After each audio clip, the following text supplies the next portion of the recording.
Friends, ఇప్పుడే అందిన వార్త. ముఖ్యమంత్రి రేవంత్ రెడ్డికి కాంగ్రెస్ లో ఊహించని ఝలక్ అంటూ లేటెస్ట్ అప్డేట్ అయితే అందిందండి. ఆ వివరాలు అనేది మనం వీడియో రూపంలో తెలుసుకుందాం.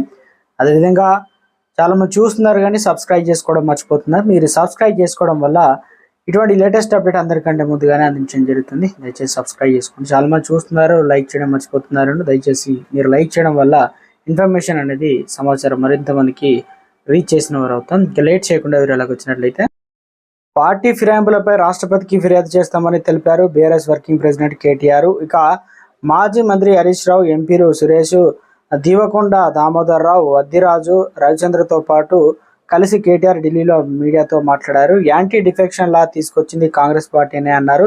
ఇప్పుడు వలసలను ప్రోత్సహించేది కూడా కాంగ్రెస్ పార్టీ అని, 100 రోజుల్లో 6 గ్యారెంటీలను అమలు చేస్తామని రాష్ట్రంలో కాంగ్రెస్ అధికారంలోకి వచ్చింది. అధికారంలో వచ్చిన సంవత్సరంలో 2 లక్షల ప్రభుత్వ ఉద్యోగాలు ఇస్తామని అయితే అన్నారు. ఇక డిసెంబర్ 9న రుణమాఫీ చేస్తామని చెప్పారు. ఇప్పటివరకు ఒక హామీ కూడా నెరవేరలేదన్నారు. కాంగ్రెస్ 6 గ్యారెంటీలు మర్చిపోయి 6 ఎమ్మెల్యేలను 6 ఎమ్మెల్సీలను చేర్చుకుందని విమర్శించారు.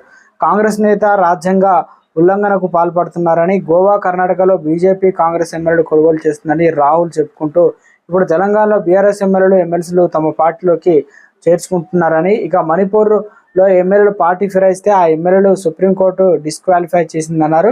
ఎవరైనా ఎమ్మెల్యేలు, ఎంపీలు పార్టీ ఫిరాయిస్తే వారిని డిస్క్వాలిఫై అయ్యేలా చట్టం తీసుకురావాలని రాహుల్ గాంధీకి చెప్పారు.